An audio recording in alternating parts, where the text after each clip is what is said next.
Our father, a very wonderful ambassador of Islam, whom we are very proud of, a great supporter of AIC, Imam Abdurrahman Ahmad. It's a follow-up topic from our lecturer's topic. She has to be our other lecturer, so inshallah we'll have to excuse her. We're very grateful to have you here. Assalamu alaikum. Bismillahirrahmanirrahim. وبه نستعين وصلى الله على نبي الكريم وعلى آله الطيبين الطاهرين وأصحابه الغر الميامين وعلينا معهم أجمعين بمنك اللهم وكرمك وجودك يا أكرم الأكرمين ويا أجود الأجودين ويا أرحم الراحمين. أما بعد، السلام عليكم ورحمة الله تعالى وبركاته. وعليكم السلام ورحمة الله تعالى وبركاته. All praise is due to Allah, the Lord of the worlds. I praise and glorify His name, and I ask His peace and blessings upon the leader of mankind, the leader and patron Muhammad, members of his household, his faithful companions, those who follow the guidance that he brought until the day of Qiyamah. And I pray Allah Ta'ala to include you and I among those who will remain qualified here, now, and hereafter, among the true and sincere followers of Muhammad sallallahu alayhi wa sallam. May Allah bless each and every one of us and give us peace. One more time, Assalamu alaikum wa rahmatullahi ta'ala wa barakatuh. First and foremost, I'd like to thank Allah Ta'ala, who is worthy of every thank and every praise for sparing our lives to witness yet another edition of this annual Ramadan lecture. I pray that Allah will accept it as an act of ibadah for us, and I pray He will spare our lives to witness more Ramadan in our lives, and Allah will accept it as ibadah for us. I want to pray for us, all of us. May Allah preserve us. May Allah accept our prayers. May Allah bless us. Some of those who were here last year are not here today. Some of them, it is because they are preoccupied. Some of them, it is because they could not. May Allah Ta'ala help to restore their health in full. Give them shifa, la yughadiru saqaman. I don't want to mention names, but for all of them, we pray, idhab al-bas, rabbi al-nas, anta shafi, la shifa'an illa shifa'uk, shifa'an la yughadiru saqaman. Ameen. Next. Dr. Bashir is here, Bashir Ushudi. I'm not talking about him. I mentioned his name because of his father. And it is related to some of the things I will be saying. Until very recently, he never realized that I knew his father. Late Honorable Justice Ushudi. I met him after my A-levels, and I was seeking admission into the University of Lagos. He never met me before. I never met him before. Someone just told me, you want admission into the University of Lagos, go and meet Justice Oshodi. Then he just moved to his satellite town apartment. You know, he just built that house. I think that was just a few months because we were still setting up the house. And I tried to see him in the town. I couldn't. They said, you have to go to satellite. And I went. And I was shocked. Pleasantly shocked. Because I told the Salaam alaikum, I told you, she said, oh, yeah, come. What is the problem? I said, I want admission to the University of Lagos. I said, okay, I have a friend. You know, I think I can't remember the name of the professor he gave now. And he said, okay, and he gave me a note. Just like that. He didn't know me, he never met me, he never queried me. He was so pleasant. You know, he welcomed me and I was satisfied. I was determined. Whether or not I secured admission, this is something I would never forget. May Allah bless him. May Allah forgive his shortcomings. And I'm not surprised at all when I met Bashir. And I told him, Bashir Shudi, you didn't really look at the destination. He said, yeah, that's my father. I said, yes. He was the one that gave me admission. But eventually, I got admission. But I got admission. Forget that. I pray again.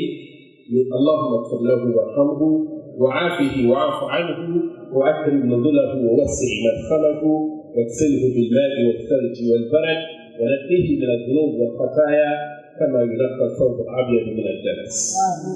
Today, Dr. Bashir Kushudi is doing well.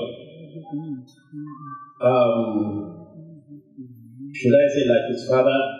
I think he still has a lot of mileage to cover to get to that point. But I'm sure, inshallah, he will do much better. So, why have I brought this story? It's just relevant.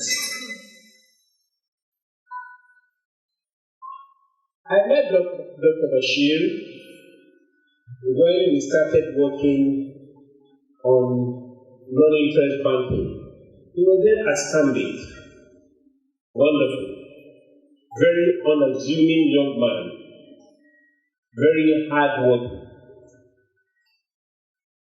Perhaps this is the reward of some of the good things that his father did.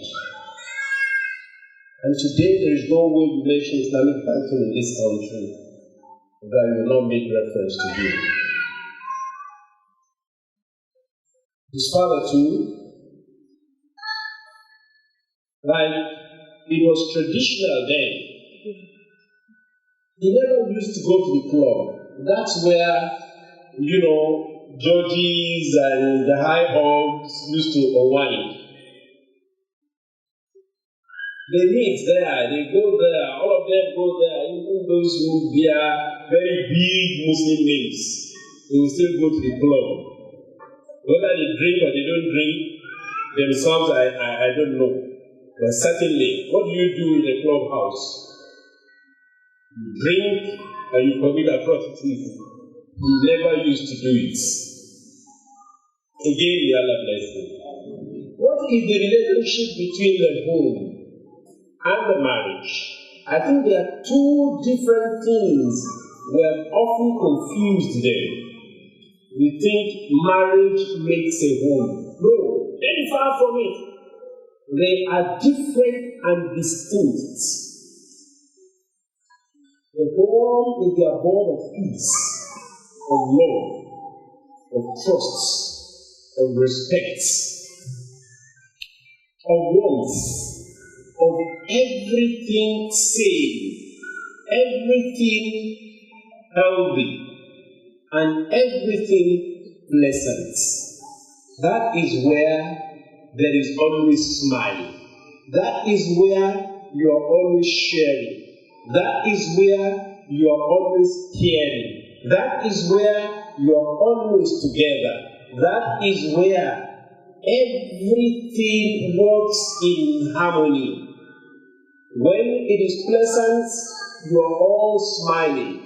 When the turn comes and it is unpleasant, you are all supporting one another. Like a building, one block is strengthening the other. That is a hope. marriage may not necessarily guarantee that. Marriage could be really, in fact, it could be the beginning of competition, of distrust, of mutual suspicion, of even hate, of mere tolerance. You could be just mere flatmates or bedmates. You may really not be soulmates. So, what is marriage? For me, my operational definition of marriage is a union between a man and a woman based on negotiated contracts. I want to underline negotiated contracts. And please help me note it, because I'll come back to it. It should ordinarily be sincere and selfless. It is the foundation and the most important building block of society. It is the prelude to building a home. But there is a difference between marriage, home, and a house. A house is a building. It could be small, it could be spacious. It could be neat, it could be dirty. It could be modest, it could be bogus. It could be in highbrow or lowbrow area at all. It is a house because it has walls, it has a roof, it has windows, it is barely furnished or lavishly furnished. It guarantees only protection from the elements. There is no guarantee of peace, no guarantee of security, no guarantee of happiness, no guarantee of any kind of safety, other than from marauders and the elements of the weather. This is not a home, which I've defined earlier. So, to build a home, what do you need? To build a home, I just want to use the illustration of building a house and transfer it to some of the requirements for building a house. For you to build a home, you need a man and a woman as partners.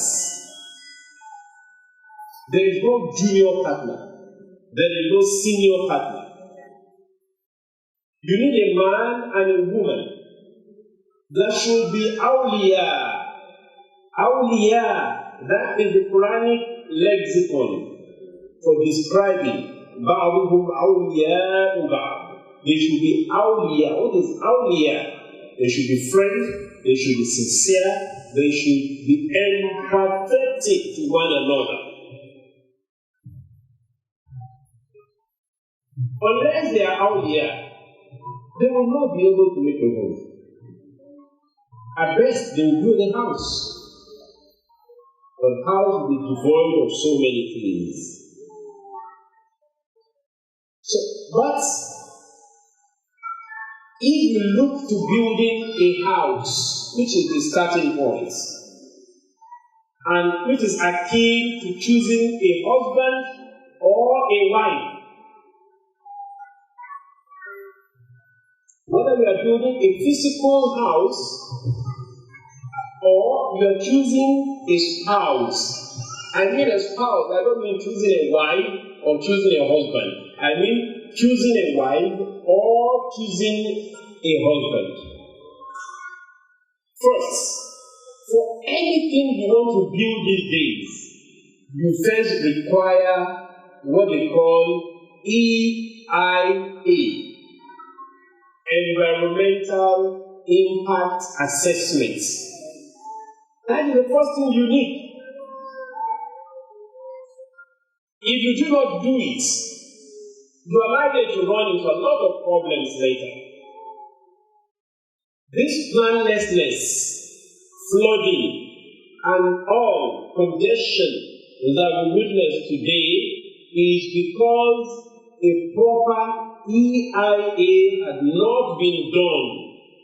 So many of our marriages are also like that. We never did any EIA. We just rush into it. I'm going to be fine then. I'm prone to you go. You are the only sugar in my tea, the only mosquito in my neck. In fact, my love's like a red rose that's really strong in you. My love, my sweetheart. And so we end up today, and I'll come to that, either taking the wrong medicines or even getting enchanted and not taking any medicine at all for ailments. EIA is to know, the environment, the flora and the fauna, and the impact that displacement will have. And Islam supports that you do what is called EIA. You want to marry a man, you can't marry him alone. Research, do what they call a background check. Where is he from? What are his family antecedents? Who is the father? Who is the mother? What is the relationship between the parents? And so on and so forth. This is very, very comprehensive. And then it is decided. No wonder Islam says no marriage can be valid without a wali. Because a wali is dispassionate.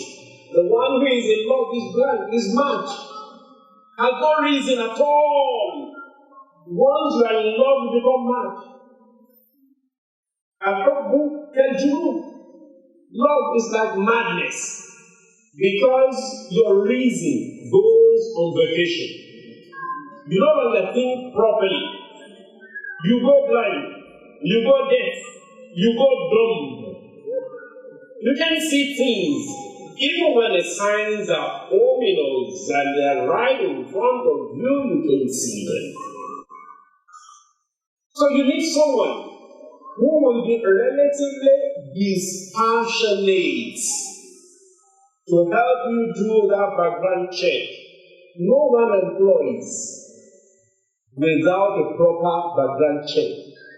I think even here in this country now, HR will do background check before they hire you. So that's number one. Number two, determine availability. And please understand me.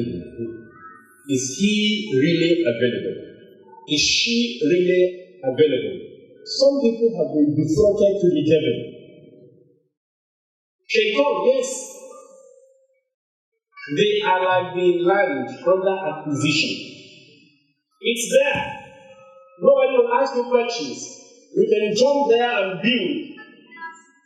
But just about the time you get relaxed and you think they are stabilized, government will come and say this land is not meant for this kind of building, and if you have an approval or a seal of vote, then tender it.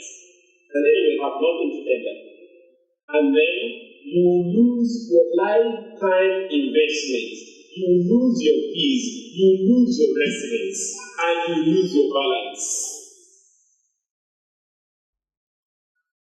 On another level, you do not place a bargain over the bargain of your brother at all. So this is what will determine availability. Now, assuming, yes, you have done your EIA, and then everything looks good, it says, It's available. Nobody has bought the land before, and so on. Then you determine what do you want to plant. Some land are good for grains, some are good for tubers, some are good for tree plants, and so on and so forth. Determine exactly what you want to plant. What do you want from your life? What kind of life do you really want to lead? I will come to this in some details. What kind of marriage do you want? This is very important. And this is what I call the soil tests. Yes, the soil tests. The Prophet said, marry women who will give you children and who are loving and lovable.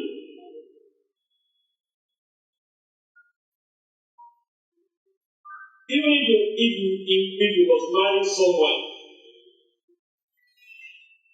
who may have challenges of childbearing, you must know, and it must be your decision. There must be no deceit. It must be your decision. Yes, I know he has challenges, I know she has challenges, and it is possible once you are done with it. What kind of structure do you want to build?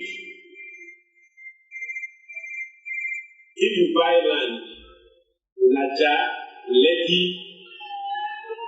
and you really have a small budget, you know that will be your lifetime project and you will not finish it. Because the foundation has to be the rafter foundation. That will take more than what you need to build a house on solid ground. So what kind of structure do you want to build? That will determine the kind of foundation to make. Do you want to build a bungalow? Do you want to build a story building? Do you want to build a multi-story building? You need to determine all these before you start anything at all. And you'll be guided by your capacity, financial and otherwise. What are the requirements of building a kind of structure? Of course, first and foremost, you need to get an architect and give you a brief. So I want one big room and one parlor, one master bedroom, 10 guest rooms, boys' quarter, yes, and you draw. You know, architects are very impressionistic, but they are not realistic. They are not realistic at all. So many of you young men, young women, even old, they are just architects. They draw unrealistic structures. But after this drawing, they need to submit it to a structural engineer who will look at what it requires for these to stand. Say, no, this beacon, this beam cannot be. You need reinforcement here, you need pillar here, you need cantilever here, you need this here, you need this here, you need this kind of foundation, you need this, you need that, and you draw a separate drawing. But that's not all. We build it. Then you need a mechanical drawing. So we are talking of electrical drawing, we are talking of plumbing, we are talking of even drainage, we are talking of sewage. All these must have drawing. So marriage also must take care of all of this. These are questions. Because a lot of us get married. Today I'm an Imam. Alhamdulillah. And I've met a lot of young people. I've had the good fortune of counseling some of them. I have known, and it is backed by some of the studies that have been done, empirical studies, that today, even in this country of ours, the motivation for marriage is sex. The common knowledge. And young men and women are defined in terms of how sexy they appear or they seem. I don't want the sad cases. Otherwise, the sad cases will require a full lecture. What brothers want, what sisters want. The brother once told me, he said, no, I have been scammed by this sister. I said, what do you mean scammed? He said, because of jihad. I didn't know that the sister was just flat like that now.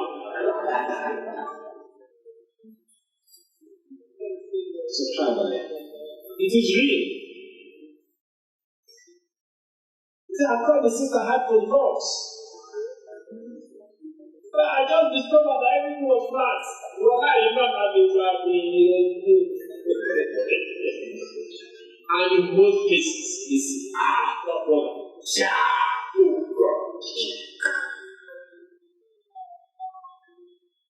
That sister, in fact, even if I didn't see her, I just love hearing her voice. Just her voice enough. If the voice is like this, this is the motivation for marriage in most cases. We do not see beyond the physical. So, what do we expect? Now for marriage, the Prophet said, you marry for 4 reasons. People marry for 4 reasons. The Prophet did not say marry for 4 reasons. He said marry for 1 reason. But people marry for 4 reasons. You marry a woman in Germany, you have because she's pretty, she's beautiful, she's irresistible, she's delectable. And after that, it will not go on. It will deteriorate. It's natural. She's slim, she's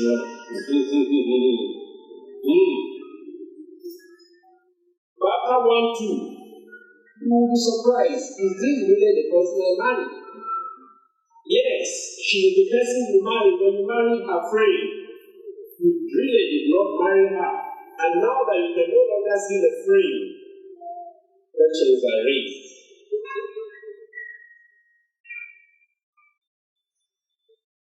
My dear brothers and sisters, the Prophet said, people also marry because of the family background.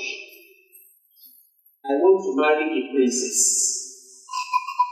I want to marry the daughter of Ali Kotango.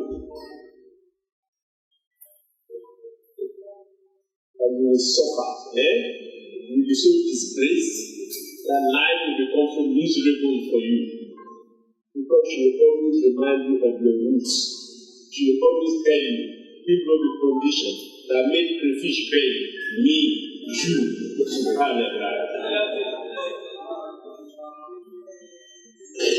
And they marry women because of their net worth. They want to marry assets. They don't want to marry liability. The Prophet said, and you will also marry women because of their faith. And marry because of faith, so that you don't lose. What does it mean to marry because of faith? In counseling, I've asked young people, why do you want to marry? He said, no, I want to marry Fisabilillah. He said, do you know what it means to marry Fisabilillah? I said, yes, it's just Fisabilillah.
Of all the pledges, of all the terms of contract that you enter into, none is more worthy of being fulfilled than the contract you have when you get married.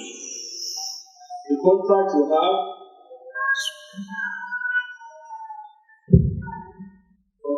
the contract you have when you get married. You promise one another. These promises are sacred, and Allah is a witness to it. For we promise heavens and earth, I will deliver none to one another.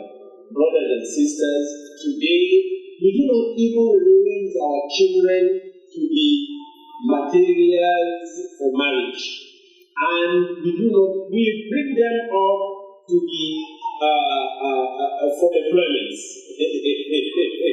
For employment, in fact, as employees. Because we send them to school and we have so much of it. But we do not teach them how to live life. We do not teach them how to be fathers, how to be leaders, how to be pillars of homes. In fact, the girl child fears and loves better. Mothers bring out, girl child, and they do a number of, role socialization. A young girl is taught how to cook, how to clean, how to take care of younger ones, and so a young man is so useless. They are not taught anything. They are sleeping while their parents are cooking. They never have a portion in their house. They don't know how to sweep. Some of them cannot even boil water. They are so dependent, and their expectations are unmanageable. We have brought them up to be virtual bosses. Because even their mothers brought them like that, brought them up like that. It is the mother that will wash their clothes, that will make their bed. You guys will say, people are not by Italy. The mother will sleep on the floor, the son will sleep on the bed. Why do you now complain that men maltreat you? Are you not the one who made monsters? I'm not making an excuse for those who have become monsters. But then let us be. So what we do because of time, I have a lot here, let me skip. Let me just go to what I think we should do so that our marriages will be okay. Marriages are going to survive you.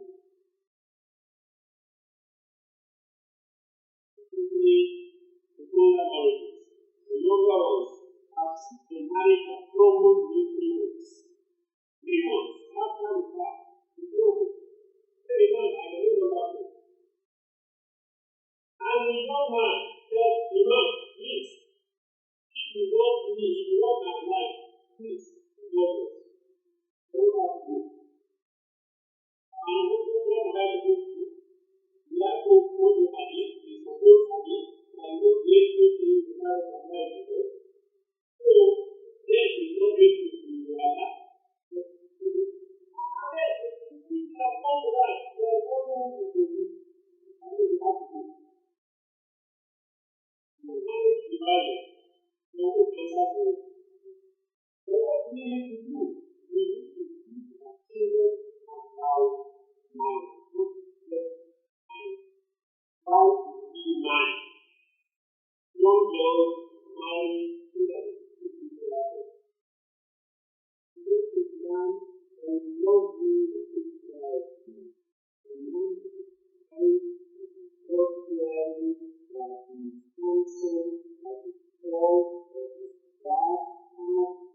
Fizzle out. Marriage, yes, it is to produce children, but that is for Allah.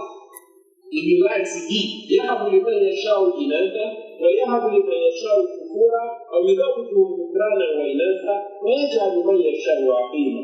There is no guarantee that you're going to have children. It is the gift of Allah. If He gives you, what is that? If He doesn't give you, there is nothing you can do about it. Even the Prophet did not have a child from Aisha, radiallahu ta'ala anha, the most beloved of his wives. So, children are not the determinant of success in marriage. If it were, then the marriage of Aisha to the Prophet would have been regarded as unsuccessful. And yet, it is one of the most successful. It's a marriage made in heaven. But Allah Himself, do you say that Allah subhanahu wa ta'ala has not succeeded in that kind of a match? Let us have a vision of marriage that is balanced, that is effective, that is efficient, and that is sustainable. Now, it is not for you as a man to have vision, to get the buy-in. It's not for you as a woman alone to have a vision. You must have a shared vision. If the vision is not shared, it is useless. And this is what happens. That's why we cannot manage our expectations. The man has a different expectation, set of expectations. The woman has a different set of expectations.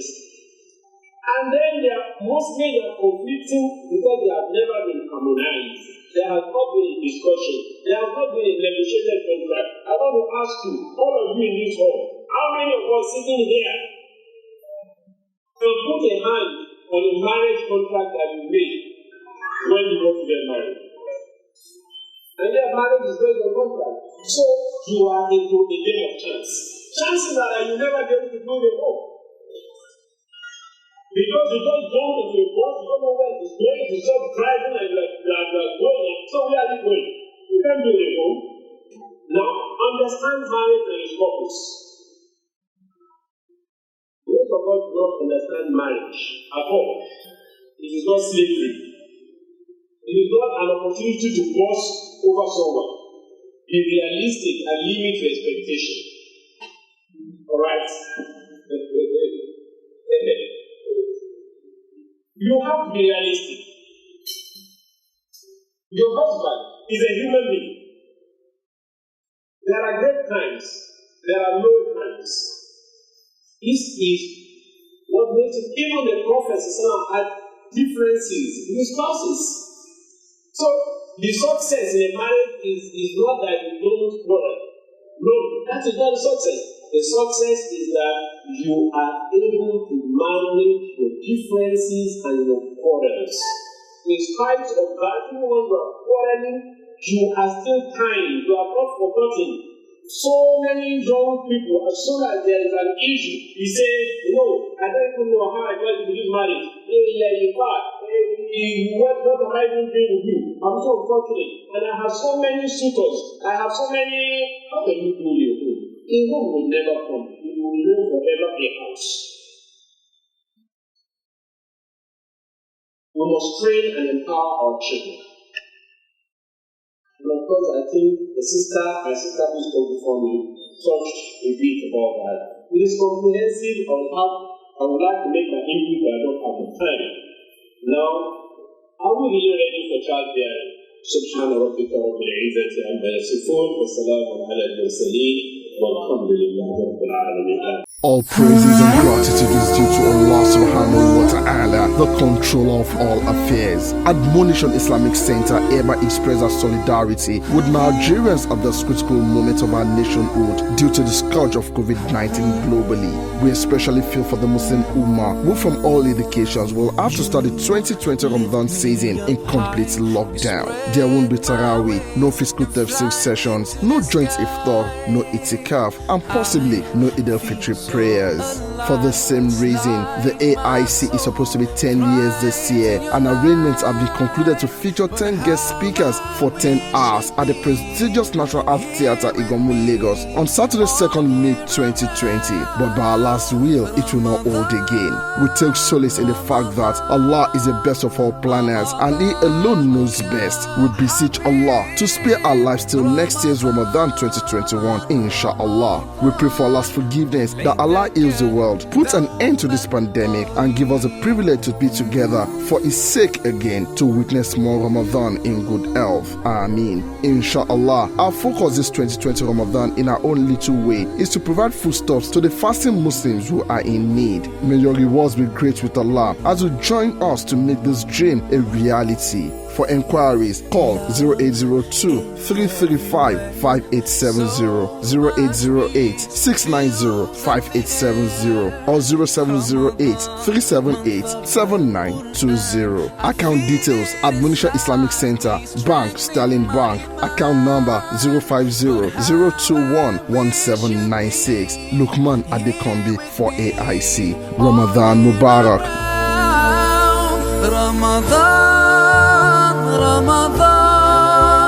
رمضان يا حبيب. Please forgive me for doing that. I honestly didn't want to myself, but we are there with that him. May Allah subhanahu wa ta'ala bless the lecturer. May Allah subhanahu wa ta'ala bless each and every one of us. May Allah subhanahu wa ta'ala preserve him for us. May Allah subhanahu wa ta'ala keep increasing him in knowledge and wisdom. Shall we recite what prophet for him? Bismillah ar-Rahman ar-Rahim.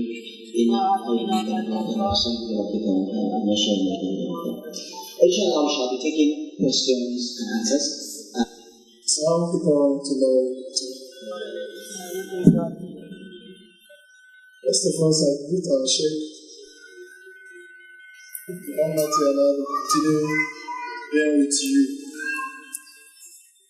My question is not based on our Sheikh or points. Sorry for that. It's based on our scholar point, which is Mu'allimat. In our own points, I heard that a parent have right to challenge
So I just wanted to ask that, so when you decide that you're ready for marriage, what steps should you take towards finding a spouse, so to speak? Are you supposed to inform your community, chief imam, friends and family? Or I just want to know what exactly you're supposed to do when it's, when you know that you're ready for marriage. Thank you. Apart from praying, of course. The first question is about challenging the authority of especially values. Let me say with pride and gratitude that I went through the AIC system without pain. Alhamdulillah. May Allah bless my teachers. And I'm so proud of them. And I know it is very possible. So many of you who have read a bit about me, you also know that I started primary school at the age of 14. Yes, I was in primary 1 when I was 14 years old. You had me right. That's something that would be considered as child abuse today. But I'm proud and I'm grateful to my parents. I, however, cannot, do the same to my children today. Because times have changed, methods have improved, and wisdom in the Quran. It is not about causing bodily harm. It is not about inflicting pain. It is more tokenistic, than corporal. So Islam rejects, in fact, even your own child, if you punish and you inflict bodily injury under the Sharia, the judge can do ta'zir, either to send to prison or fine you. So when we talk about beating, we must understand properly that it is not a corporal punishment and it is not about inflicting bodily harm or causing pain. This we must understand.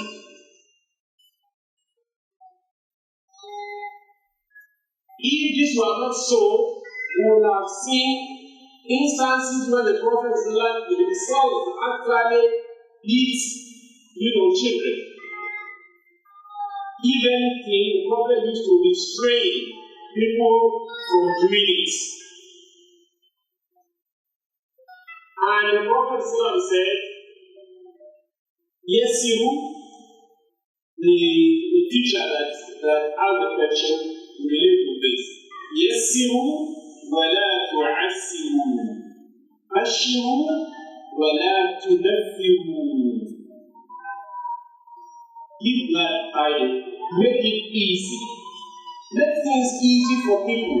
Don't make it difficult. So many people do not read Quran or go to the school or mechanics now because of it. I remember then we didn't used to do that in our little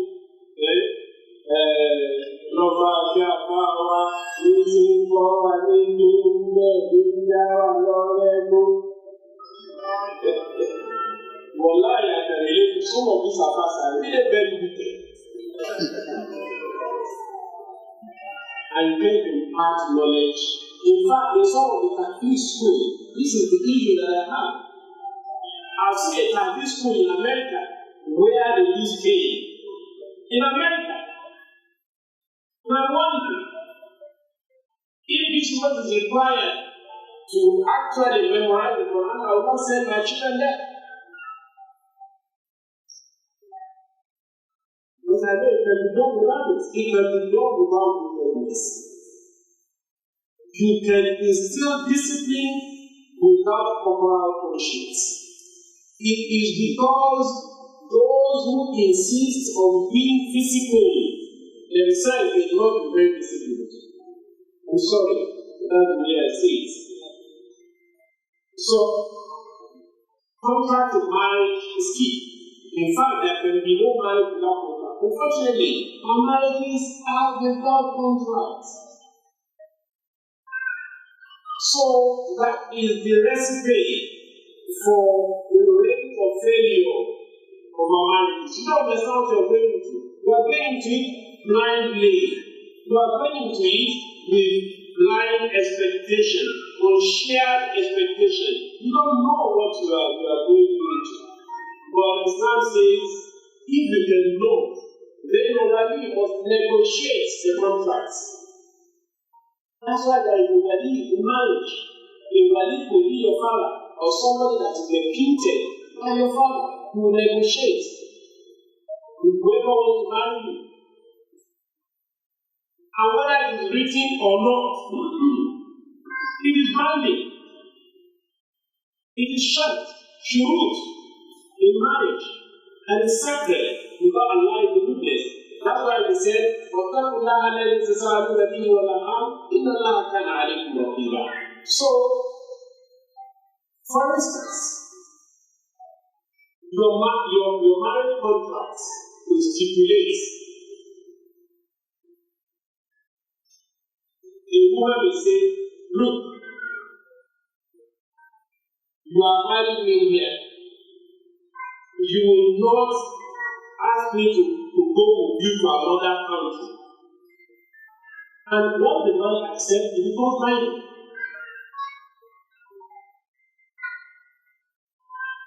You then ask her, okay, that they are now transferring to Jura, and she must go with you. You start to say nonsense. It's based on understanding, and it's valid as far as Islam is concerned.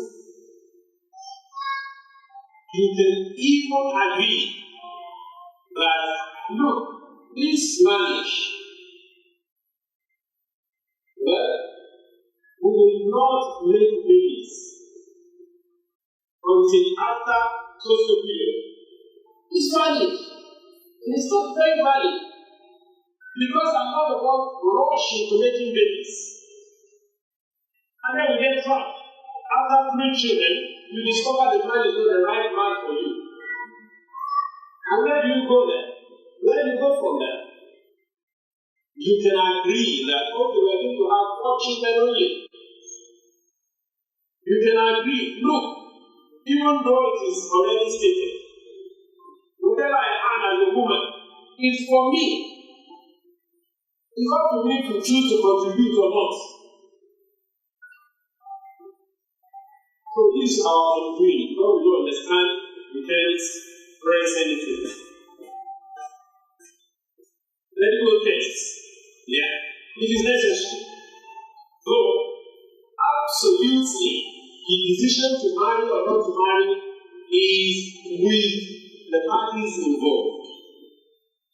I've often tell young people who come, say, go and do medical tests. Go do blood group, go do genotype, go do HIV, go do hepatitis, and a few others. I guide them. You don't need to bring the result to me, but these and these and these and these are what you should expect. If you do blood group and you are restless incompatible, yes, you already know, so you know what to do. If both of you are heirs and you decide to go ahead and get married, it's up to you. But then you know what you are going into. There is nothing in the Sharia that says you should not get married because both of you are heirs. Even if both of you are SS, nothing says you should not get married as far as legality is concerned. You can only advise. And once you are prepared for it, you know, so that nobody is going to. So you don't say, when I did my test last time, I was AS. I don't know that message. What kind of message is that? Oh, I've been doing my medical day at AA, but now he told me I'm SS. It is the lab that changed you.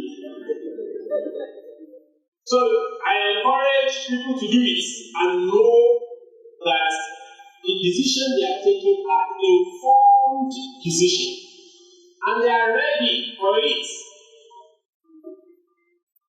And you take advice, counsel.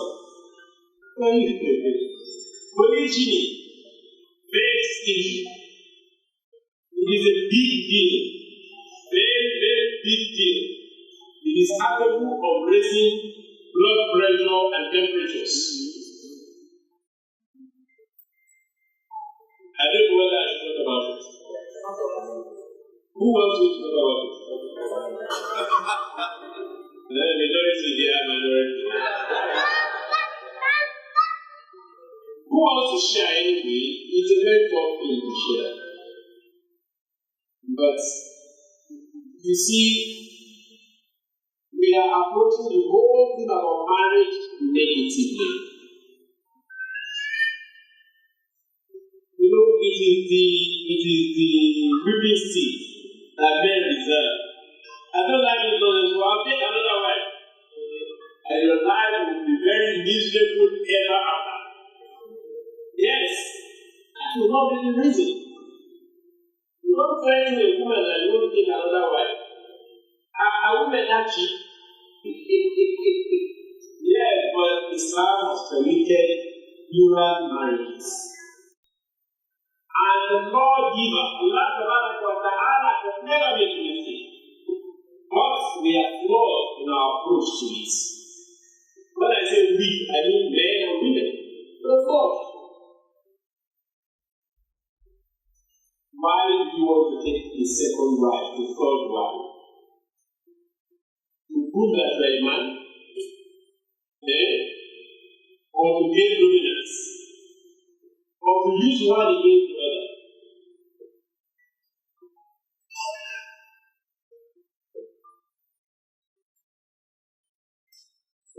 Yes, some people have reason to have more than one wife. But it is not the rule that you must have more than one wife. As for the ratio of men to women, I think we should be very careful. This should not be the driver. So that women don't start to do the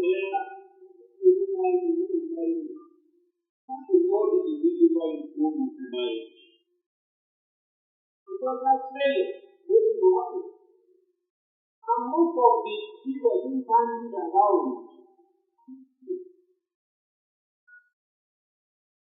there are countries where there are male majorities. In fact, it is like the ratio of one woman to 8 men. And clearly, this is like that. Go to China and talk about political amount. There are other places where it is so. Even in the US, it is exaggerated. So there are slightly more males in the United States than females. And in Nigeria, you will be surprised that the margin is not very wide. It's not very wide at all. So, don't attack your ego. Women are surplus now. So there is a lot in the marriage market.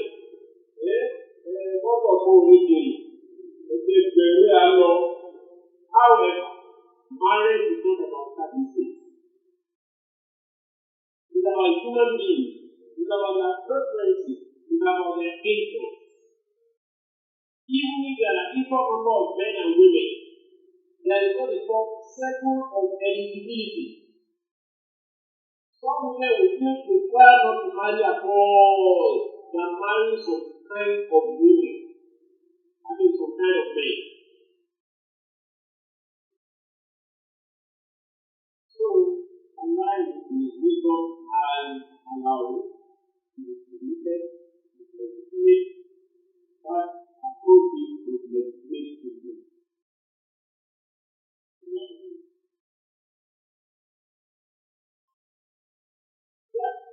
You are ready for marriage, what should you do? It is the role of responsibility of the parents to marry for their sons and get their daughters married. This does not boost the choice or the power of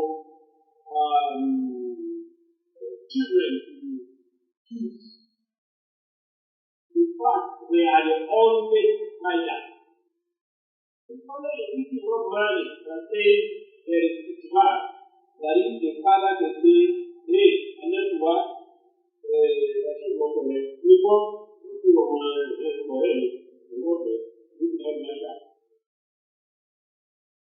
And they used to do it in those days. And work. It never work today. Now women are becoming more and more accepted. So women are buying. So they don't well, they like him, and if she likes him, okay. But do not leave the housing to go together. You go free. Help them. Gain the confidence and they will be able to talk to you.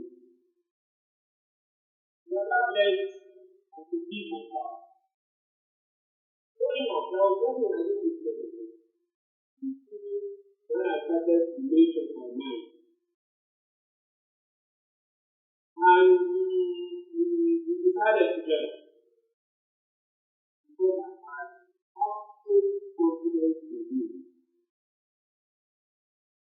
And at some point, we thought I had to change my mind. Because what for him, when he took my you. And he understood. So, he's very funny. But other than that, if the right people, many those people will obey. Nobody is calling me. So it's calling a matchmaking people. It's calling to be part of government.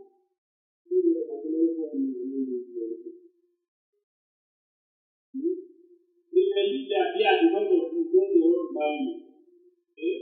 This beer that really is fat. A lie.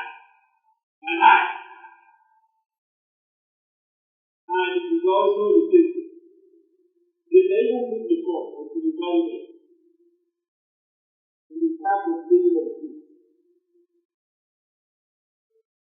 You start from asking, what is that you start? It's very difficult to talk about that without start of this.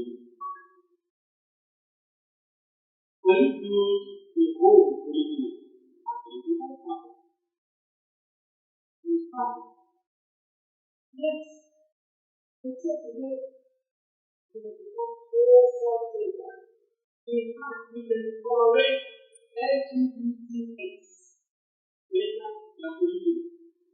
Because LGBTX exists. Yes. Because is fine. We tolerate it. We understand. We empathize. Lesbians, gay, people who are protest, we are determined that they are not men, they are not women. We just understand. And that is why from very satanic character, you don't know, I don't want to mention it, very satanic. In fact, I saw one so called apart. He said,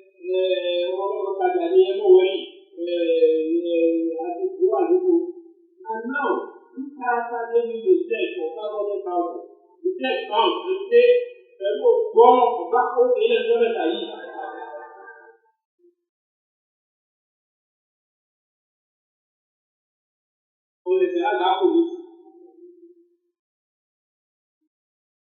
and in fact, in our side, okay?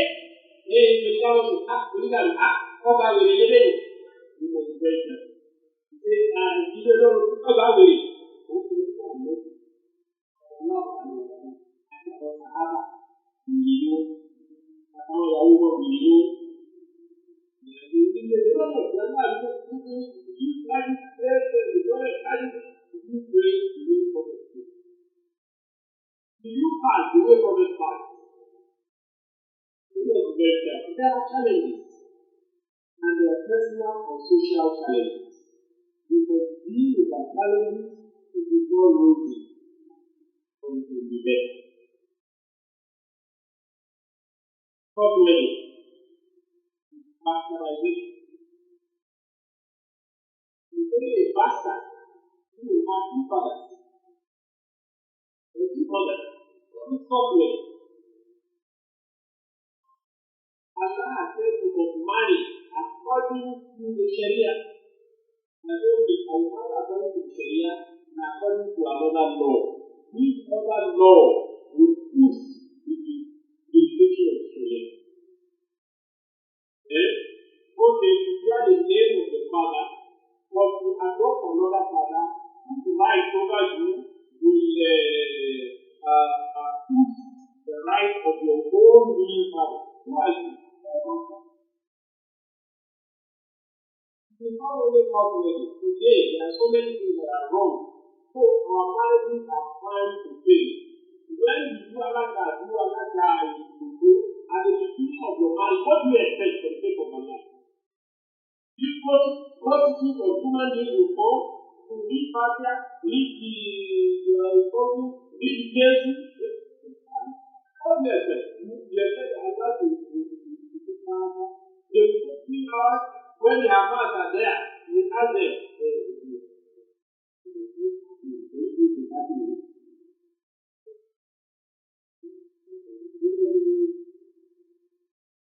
When you marry a Christian, yes and no. Marry a Christian. But there are conditions. Marriage to Italia is the Christian tree. There are conditions.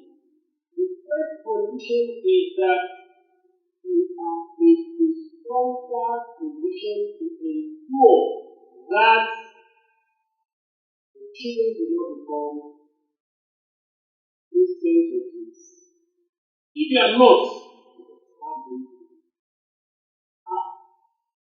once you leave the reality where Islam is dominant, where the influence of Islam is overactive.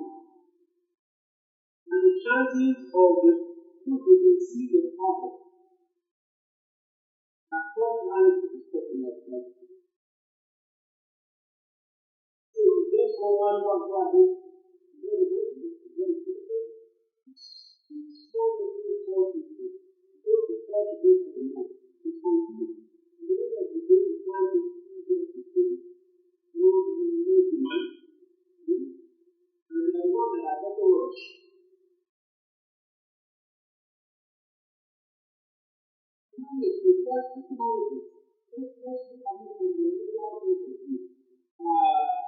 Our Imam, I said to you, number one is the Lord that I said. Number two is that you agree. She knows that if she dies, she's very grateful. If you die, she's very grateful. Tell them you need to remind you. You are Muslim. Tell a Christian that you want to marry. Just admiring you, so you just look at right to decide the way. Then you very true, and then you very true.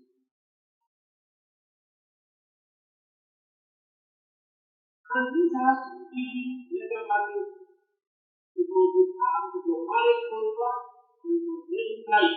Otherwise, Allah will hold you. So if you think you can get to marry AIC, they are permission. And by the way, one very overriding condition is that you can marry AIC when there are no Muslims. If you don't have a Muslim sister to marry, maybe you are somewhere and the minority Muslim community, you don't find an eligible person, then you want to marry a non-Muslim. That is Isabia. Even that, there are a lot of those conflicts. But when marriages become legalistic, at the end of the day, it's very well. That is what I say. Why is what I say? You can't even have to give, and it's very painful. And it's very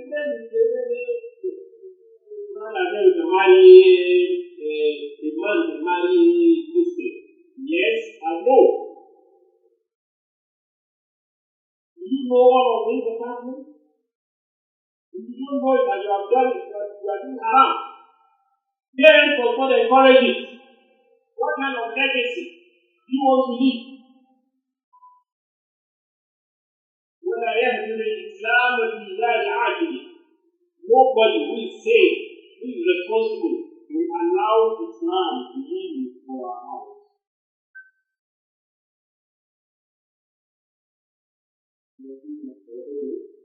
Now someone had told the lady that doesn't have the right to go to the house. Both of them will do for that. And they are the best to marry one. They will be sincere power, and it will be followed by marriage. If there is something and you abandon, you will be very good. Distance will be defined. What is it? If someone has not been managed distance, you will do it. Depending on what your agreement is.